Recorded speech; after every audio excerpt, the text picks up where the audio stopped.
Merci beaucoup pour l'atelier précédent qui était très dynamique, très intéressant. Bravo. Merci à Rémi et à Caroline. Alors moi je me présente, je suis Emmanuel Texier. Je suis nouvel adhérent chez Tapix. Et en fait, je viens du monde de la finance. Et j'ai versé dans la supply chain il y a quelques années. J'ai rejoint Tapix il y a quelques mois. J'ai proposé mon aide et on a gentiment accepté de me confier un atelier sur des sujets qui me passionnent, la finance et la supply chain. Donc voilà. Donc on a vu ce matin l'apport de la RSE dans l'entreprise. On a vu que la RSE apportait une dimension responsable dans la gestion des affaires, ce qui changeait la donne. Et la supply chain, dans ce cadre-là, permet le partage de cette approche aux autres fonctions. Et on voit que, comme le disait tout à l'heure Jacques Levé, qu'une bonne décision prise en amont coûtait beaucoup moins cher qu'une correction qui devait se prendre a priori. Et parlant de coûts, c'est vrai qu'on voit que la supply chain permet cette diffusion de la RSE aux autres fonctions. Et parmi les fonctions qui coexistent aujourd'hui, eh bien, on a la supply chain et la finance. Alors, elles coexistent. De là à dire qu'elles coopèrent de manière optimale, ça n'est pas forcément évident. Et donc, pour en parler, on s'est proposé lors de cet atelier-là d'explorer les liens et les enjeux financiers qui existent entre la supply chain et la finance, d'illustrer cette coexistence, coopération au niveau du SNOP d'un groupe de référence, le groupe Essilor. Et puis, enfin, parler du financement de la supply chain, de la supply chain.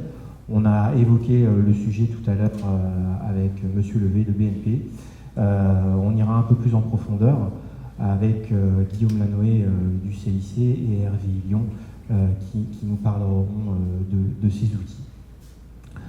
Donc pour commencer, je vais inviter Hervé et Christophe Lénard du cabinet Accence à me rejoindre pour définir. Alors tout à l'heure, M. Ferreira parlait de supply chain et disait que c'était un terme qui n'était pas forcément toujours bien compris, supply chain management.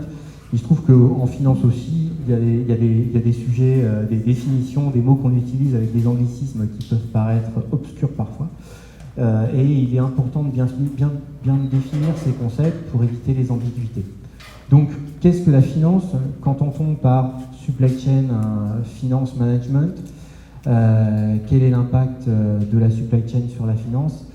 Pour parler un petit peu de ça, Hervé et Christophe, qui sont spécialistes, vont nous apporter leur éclairage. Oui, merci Emmanuel, bonjour à tous. Alors, on a effectivement prévu dans un premier temps d'essayer de démystifier ce que c'est que la supply chain finance, parce que finalement c'est loin d'être un domaine normatif, d'une part, et il y a encore énormément à faire.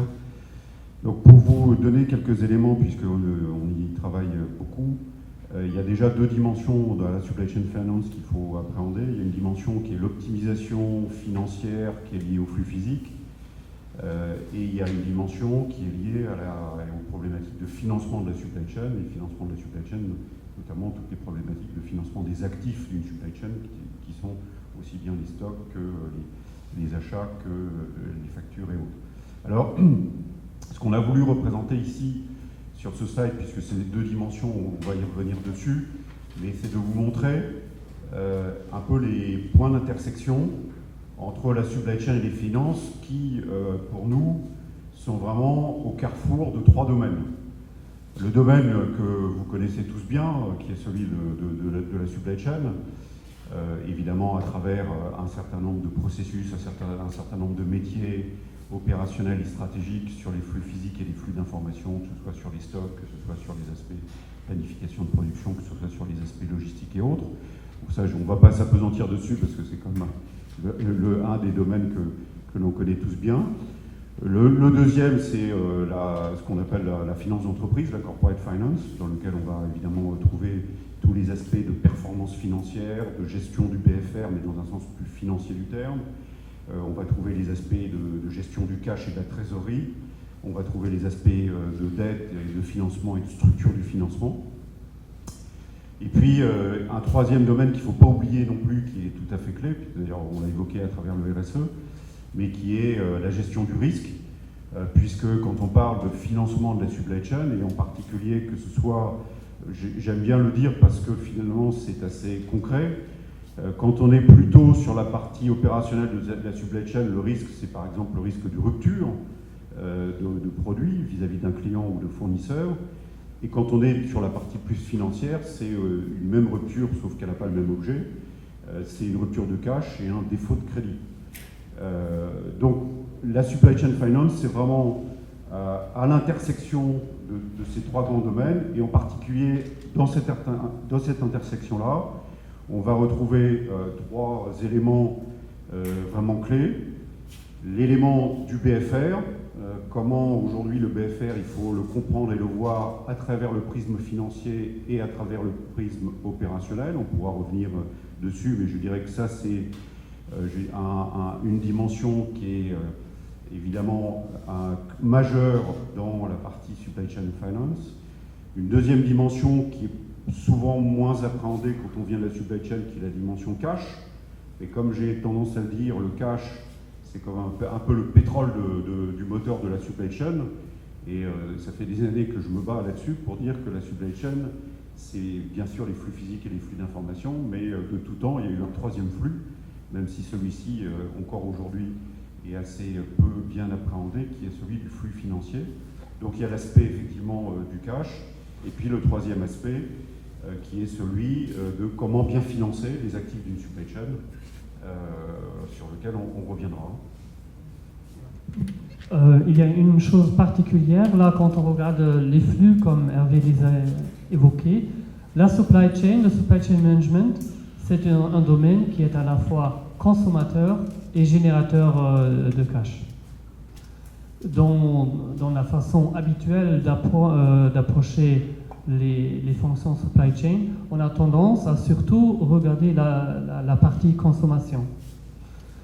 Par contre, quand on regarde l'ensemble de l'entreprise, il faut bien prendre en compte l'enjeu stratégique de la supply chain, c'est-à-dire sa capacité de générer de façon considérable le fonds dont l'entreprise a besoin pour bien se développer dans le temps. Alors, ce que l'on peut dire aussi sur les enjeux, c'est qu'on parle en réalité à la fois d'enjeux en termes de montants qui sont assez considérables. Je crois que Guillaume, tu pourras nous donner quelques chiffres tout à l'heure sur qu'est-ce que représente aujourd'hui le BFR consolidé en France et en Europe, et qu'est-ce que représentent les besoins de financement du fonds de roulement. Alors même si, bien sûr, dans la supply chain, ce qui nous intéresse, c'est quand même plus tout ce qui est industriel, distribution et autres, puisque le BFR, c'est une notion également comptable qui dépasse, qui va au-delà des aspects du secteur dans lequel des supply chains. Mais c'est aussi des enjeux qui sont très importants en termes de bilan et de PNL. Je ne l'ai pas montré ici, mais j'ai l'habitude de montrer un slide qui décortique un petit peu sur tous les postes de bilan et de compte de résultats sur lesquels une supply chain agit, pour montrer qu'en réalité, c'est presque tous les postes, c'est-à-dire le chiffre d'affaires. Pour vous donner un exemple, évidemment, on parle de taux de service. Un taux de service a un impact, même si ce n'est pas toujours bien chiffré sur le chiffre d'affaires. Ça, c'est plutôt la top line, le compte de résultats. Mais évidemment, sur les coûts, les coûts logistiques, les coûts de production ont évidemment un aspect considérable sur la marge des entreprises dont on parle en supply chain. Et puis il y a aussi tous les actifs du bilan, que ce soit d'ailleurs des actifs en termes de stock, bien entendu, ça vous le voyez tout de suite, mais aussi des actifs, donc des capitaux circulants, mais aussi des actifs immobilisés, puisque par exemple les dépôts, les entrepôts, tout ça c'est de l'immobilisation qui pèse aussi sur un bilan. Et donc quand vous regardez le poids finalement de la supply chain dans ses impacts sur les comptes de résultats et sur le bilan, c'est tout à fait considérable. Et je rajouterais aussi un élément, quand on est une grande entreprise cotée, enfin une grande ou une petite, mais c'est plus médiatisé pour les grandes, il y a des études qui ont été faites assez intéressantes qui sont les impacts de disruption majeure d'une supply chain sur le cours de bourse. Et on peut effectivement avoir des impacts tout à fait considérables. Il y en a eu un certain nombre de médiatisés. Alors, il y en a certains qui ont été médiatisés, je pense à l'époque du tsunami et autres, qui pour le coup, là, c'est des catastrophes sur lesquelles même une supply chain très performante ne pouvait pas faire grand-chose. Mais il y a régulièrement des impacts qui sont... Pardon ? Absolument. Voilà, donc les études que j'ai pu lire montraient que ça pouvait aller jusqu'à entre 20 et 40% en termes de chute du cours de bourse liés directement et indirectement à la supply chain. Voilà, simplement pour rappeler qu'on parle en effet, quand on parle de coupler la supply chain à la finance, on parle d'enjeux tout à fait considérables. Donc on comprend effectivement les enjeux significatifs qui existent au cœur de ces intersections. On comprend que la finance apporte les capitaux à la supply chain, que la supply chain a un impact considérable sur la performance financière d'une entreprise, et qu'au cœur de tout ça existe le BFR et toute une série de notions de cycle de conversion de la trésorerie ou du cash, et un ensemble d'arbitrages qui existent au cœur de ces différents domaines. Alors peut-être qu'on peut illustrer les grands arbitrages, peut-être un peu commenter ce cycle de conversion du cash, et les grands arbitrages qui existent au niveau de ces grands ensembles, qui composent le BFR. Alors je vais vous donner une ou deux illustrations. Alors là, on est plutôt sur la partie optimisation financière de la supply chain. Je devrais dire d'ailleurs optimisation opérationnelle et financière. Je voulais vous donner deux ou trois illustrations. D'ailleurs, j'en profite pour faire un peu de pub pour Cool Connection, parce que les illustrations que je vais vous donner sont très bien simulées dans ce jeu-là qui intègre la dimension financière dans la supply chain. Alors, il y a un terme, je ne suis pas un fanat des acronymes anglo-saxons, bien que la supply chain, personne n'ait trouvé la bonne traduction en français, et c'est pour ça qu'on l'utilise tous depuis 30 ans. Mais je préfère le terme anglais de Cash Conversion Cycle plutôt que de BFR, parce que la notion de BFR en français, c'est souvent une notion qui est entendue sous l'angle très comptable des termes, c'est-à-dire effectivement les créances clients, les stocks et la dette fournisseur. Et alors que ce qui nous intéresse plus en supply chain, c'est une notion de flux et de cycle. C'est vrai que le Cash Conversion Cycle associe qu'on comprend mieux cette notion-là quand on fait de la supply chain, parce que c'est vraiment la transformation du premier euro que je dépense pour acheter et comment je le récupère avec une marge à la sortie à travers les processus de fabrication, de stockage et autres. C'est le schéma très très simple qui est en haut, et c'est aussi évidemment une mesure et une métrique qui est très intéressante, parce que c'est une métrique qui est justement qui peut comporter et qui est à la convergence entre une dimension opérationnelle bien connue en supply chain et une dimension plus financière. Mais pour revenir à un ou deux arbitrages, et qui est d'ailleurs pour faire la liaison avec ce qu'on a dit en RSE, je vous en donne deux typiques sur lesquels malheureusement parfois on passe dessus parce que les deux dimensions supply chain et dimension financière sont trop cloisonnées et avec des acteurs qui ne se parlent pas suffisamment. Quand la loi LME est sortie il y a quelques années, je crois que c'était en 91 et 92, il y a eu un effet tout à fait pervers qui n'était pas attendu, puisque la loi LME, je vous rappelle, c'était d'obliger maintenant les entreprises à avoir des délais de règlement plus courts, à maxi 45-60 jours. Et le résultat des courses dans un certain nombre de cas de figure, c'est que les clients ont dit, un certain nombre et ça a été vrai d'ailleurs dans la grande distribution, pour ne citer que, on dit, puisque moi maintenant je suis obligé par la loi de payer dans un délai plus court que je n'avais l'habitude de le faire, je ne vais plus porter de stock de sécurité ou de stock du tout, tu te débrouilles et je viendrai consommer les stocks au fur et à mesure. Et le résultat des courses, quand vous regardez ça d'un point de vue opérationnel et financier, c'est qu'au pire, c'est un jeu à somme nulle, c'est-à-dire que les fournisseurs pensaient améliorer leur BFR parce qu'ils avaient des délais de règlement plus courts clients, et finalement ils ont récupéré des stocks. Donc finalement, le BFR, pour eux, n'a pas changé. Au pire, c'est un jeu qui est destructeur de valeur, parce que pour une PME, c'est plus difficile de financer historiquement des stocks que de financer une créance client, surtout si c'est des grands clients qui sont tout à fait solvables. Et le résultat des courses, c'est que ça a fragilisé dans un certain nombre de cas de figure les flux d'approvisionnement, et finalement tout le monde y perd. Voilà un exemple très concret d'arbitrage. Et comme j'ai l'habitude de le dire, dans la supply chain, on a l'habitude d'avoir une vision un peu élargie et étendue de la supply chain aujourd'hui, ce qu'on appelait avant la supply chain étendue ou la supply chain collaborative. Et quand vous attaquez la problématique de BFR, ça c'est un petit peu un reproche qu'on peut faire aux financiers, qui ont parfois moins cette appréhension de la problématique du flux d'un point de vue plus étendu et d'un point de vue de l'interdépendance. En réalité, si vous voulez réduire votre BFR, il y a fort à parier que la réduction du BFR va se traduire par une dégradation chez un des acteurs clients ou fournisseurs. Donc le BFR, c'est aussi un élément qu'il faut prendre, et c'est pour ça qu'on a appelé aujourd'hui le forum financement, supply chain finance profitable et durable. C'est que effectivement on est au cœur de problématiques sur lesquelles il faut apporter des solutions à la fois de financement, mais aussi des solutions vertueuses pour toutes les parties d'une supply chain. Christophe ? C'est quand même très important d'étendre le champ de visibilité au-delà de l'entreprise propre, c'est-à-dire impliquer au maximum les fournisseurs et les clients, et les fournisseurs des fournisseurs et les clients des clients, pour réduire la nécessité de créer des nouveaux conflits au cours de cet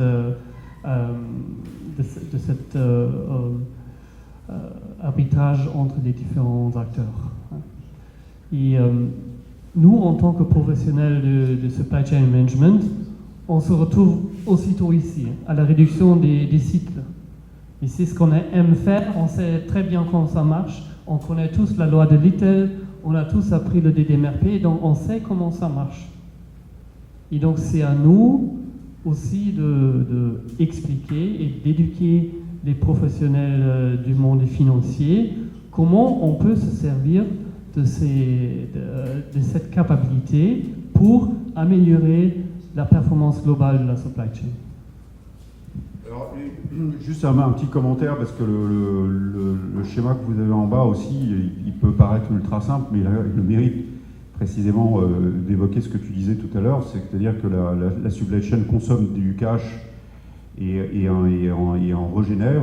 Et en fait, si on est très, très basique, effectivement, vous avez en dessous la supply chain physique qui va consommer du cash par le truchement des achats que l'on fait, bien sûr, et puis de la production, des salaires, etc., jusqu'au moment où on vend des produits finis et on récupère le cash avec une marge. Donc, il y a véritablement une roue. Vous voyez que tout ça est fortement interconnecté. On comprend très bien pourquoi, s'il y a des ruptures de cash à un moment donné, ça peut rejaillir directement sur la performance de la supply chain physique et vice-versa.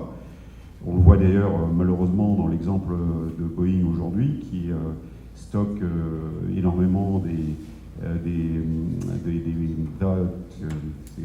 c'est pas les Airbus, c'est les Boeing 777 MAX et j'ai lu hier dans la presse que ça allait les plomber d'une dizaine de milliards. J'imagine déjà que en termes de stock d'avions qui sont stockés aujourd'hui, évidemment c'est un manque à gagner qui est tout à fait considérable. Donc vous voyez que finalement c'est assez simple, et c'est la raison pour laquelle personnellement j'ai du mal à comprendre pourquoi depuis, alors ça change, hein, ça évolue heureusement, mais on n'a pas pris le sujet à bras-le-corps en même temps qu'on s'est intéressé depuis 20 ans, 25 ans, voire plus au flux physique, au flux d'informations, parce que c'est quand même, tout ça est très très fortement interdépendant. C'est surprenant, hein, parce que c'est des sujets qui, il y a quelques années, n'étaient pas forcément autant alignés. RSE, finance, voilà. On voit qu'effectivement, l'optimisation de son BFR, c'est vraiment quelque chose de très limité, qui peut se faire aux dépens de ses partenaires en amont et en aval. Ce qui est important, c'est l'amélioration et la bonne gestion du BFR de la supply chain vue de manière globale. C'est en ça que la responsabilité apporte une force bien supplémentaire à la supply chain. Pour illustrer ces arbitrages, quoi de meilleur que de parler d'un lieu ou d'un processus où énormément d'arbitrages sont pris. Essilor a un processus S&OP particulièrement mature et je vous propose d'en parler avec Saber et François afin qu'ils nous expliquent un petit peu, qu'ils nous présentent leur processus S&OP chez Essilor qui est particulier de manière simple, bien que le processus soit complexe. C'est toujours, c'est jamais évident de faire simple et voir ensemble comment la supply chain et la finance se sont articulées au cœur de ce processus. Donc, merci Emmanuel. Donc je vais commencer par introduire ça avec une petite vue de notre supply chain. C'est assez structurant pour introduire la façon dont le S&OP est géré en interne chez nous. Donc, comme beaucoup d'entreprises, on a deux niveaux d'organisation industrielle et de production, donc qu'on appelle upstream et downstream, amont et aval, qui sont souvent sur des business units et des entités légales différentes. Et on va donc avoir deux niveaux opérationnels.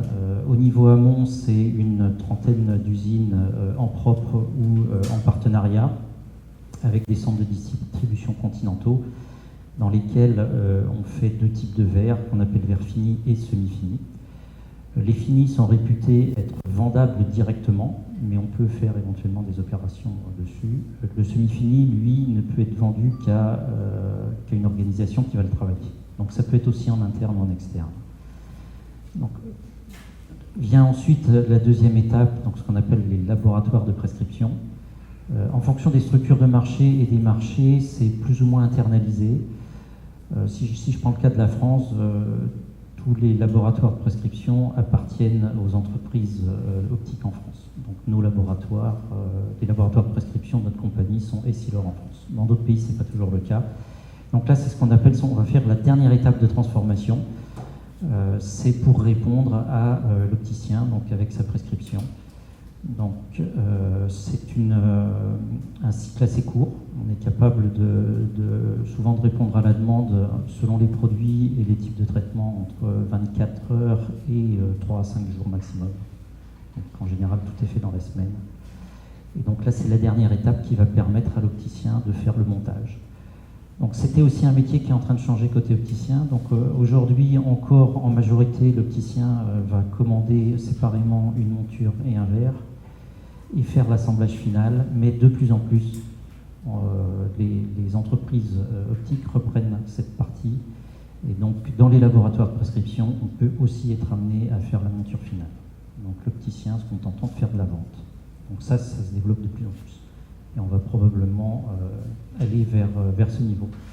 Donc les tailles des entités sont sensiblement différentes. Donc les usines sont relativement grosses, centralisées. Le laboratoire de prescription, ça peut être des unités assez petites et très souvent qui dépendent donc d'entités légales qui sont séparées. On est en train de massifier ce type de flux donc, et d'intégrer ça dans une organisation un peu plus industrielle. Mais ça reste une dernière étape avec des cycles courts et des flux très courts. Donc voilà comment on est structuré aujourd'hui. Alors sur ce processus-là, est-ce qu'on peut déjà voir où est-ce que la finance intervient? Peut-être sur le slide d'après, je ne sais pas. Déjà, juste pour situer la S&OP. En fait, sur un S&OP, et puis après on va voir la partie financière. On est obligé de faire deux S&OP quelque part qui s'imbriquent. Parce qu'on a on doit répondre à la même question, deux notions où on fait la paire de lunettes. Donc si on prend du client vers la fin de la supply chain chez Essilor, parce qu'elle peut continuer sur les matières premières, c'est qu'on a un premier S&OP où on peut choisir où on fait la paire de lunettes, où on fait les verres pour la paire de lunettes, dans quel laboratoire, avec quelle capacité de production pour répondre dans un délai. Donc ça, c'est ce premier SNOP. Et ce premier SNOP s'imbrique et alimente un deuxième SNOP qui doit dire à quel endroit dans la chaîne de transformation du verre on va mettre un stock, où on va produire ce verre-là, où on va le transformer instantanément, où on va le restocker à la fin, pour que lorsque le premier SNOP dont on va parler va le consommer pour pouvoir servir. C'est qu'on a on a vraiment deux cycles de SNOP et deux valorisations financières qui ne sont pas les mêmes. Ici, on valorise vraiment le coût RX, qu'on appelle le coût de distribution à paire. Et ici, on valorise une sorte de peut-être globalement une SNOP plus classique de stock, avec des productions de masse, voilà, avec des process différents. Voilà. Et ce n'est pas les mêmes personnes qui valorisent ça, et ce n'est pas les mêmes organisations. Ici, j'ai un PNL, qui est la masse prod, on appelle chez nous, et ici, c'est des PNL locaux, qui sont les PNL des zones de distribution. Voilà. Alors le processus, effectivement, c'est un processus classique. Alors le processus des SNOP RX, il est dans, c'est dit, on a intégré aujourd'hui dans notre calcul de prévision. En fait, on fait une prévision à deux étapes. On fait une prévision, un SNOP RX et une reprévision du stock. Et après, on a cette partie SNOP RX. Aujourd'hui, chez Essilor, est moins mature que la partie mass prod. Il faut savoir que la mass prod chez Essilor, c'est quelque chose qui, en termes de SNOP, très mature. On l'a refondu entre 2011 et 2014 complètement pour le rendre encore plus réactif, plus rapide sur ce cycle-là. Il n'était pas sur un cycle aussi court. Mais il est comme ça aujourd'hui, il est supporté. Donc le SNOP mass prod, il fait collaborer plus de 50 à 60 personnes tous les mois. Le SNOP RX, il est fait selon les best practices dans quelques zones, dans l'Europe qui est la plus en avance, et où on fait une valorisation aussi du SNOP. En termes de valorisation, ces valorisations sont... Alors ici on voit quarterly, ici c'est... Alors le processus, vous voyez, donc là on n'a pas détaillé, mais on a un détail sur la SNOP RX, mais il est très très très mature sur la SNOP mass prod. On a un comité, ce qu'on appelle un supply planning meeting, et après un SNOP executive meeting. C'est qu'on a deux niveaux, un quarterly où on mobilise beaucoup plus la hiérarchie, puis plus le top management, et puis après on a une très grosse réunion, des messes ou en physique ou en call. Et puis après, on a aussi quand même une instance de décision mensuelle. Alors, on valorise presque tous les SNOP, mais on valorise les décisions sur l'optimisation financière du SNOP se font principalement quarterly. Ce qu'on fait au niveau mensuel, c'est réagir au marché, principalement, et pouvoir avoir les stocks au bon endroit, avec les bons sourcings, et réagir aux deals, ou réagir aux perturbations du marché. Donc là, souvent, au niveau mensuel, on ne va pas prendre des décisions de fond, type on va changer complètement la production d'un endroit à un autre pour des questions de coût, ou on va investir de telle manière, ou on va proposer telle technologie, ou on va proposer tel type d'optimisation de parcours, parce que les routes pour arriver au marché sont complexes et on peut les optimiser. On le fait principalement au quarterly, les décisions financières. Parce que là, on va beaucoup plus loin sur l'analyse, ce qu'on appelle chez nous, peut-être ailleurs aussi, la variance. C'est-à-dire une fois qu'on a valorisé la SNOP, on analyse l'impact sur les objectifs de réduction de coûts et de réduction de cash flow. Et effectivement, à partir de là, on voit si on est dans les targets ou pas, et on prend des décisions assez majeures sur les quarterly pour garantir un certain objectif de progression de tous les paramètres financiers de la supply chain. Voilà. D'accord. Donc on comprend bien qu'en fait la valorisation ici se fait de manière trimestrielle et que ça permet un certain pilotage. On va dire, on l'a fait dans les mois quand même, on l'a fait, mais elle est vraiment décortiquée là. Et puis après on prend des décisions là. Alors on ne peut pas prendre des décisions de fonds financières tous les mois. Mais la finance du coup vous permet d'avoir un avis éclairé sur un certain nombre d'éléments qui vous permettent à la suite de ça de piloter le PNL. Voilà. Donc on va parler de la SNOP très mature qui est la mass prod. Dans la mass prod, en fait, qui est un vrai PNL, en fait, c'est ce qu'on appelle la mass prod des 30 usines, tout le réseau de distribution mass prod. En fait, c'est des stocks et un vrai très mature. On a un patron des opérations qui intègre en son sein, en fait, nous dans les mêmes équipes qui sont dans les réunions, il y a les financiers. Les financiers, bon, c'est des contrôleurs de gestion, des financiers sont intégrés carrément comme une PNL, c'est une entreprise dans l'entreprise aujourd'hui.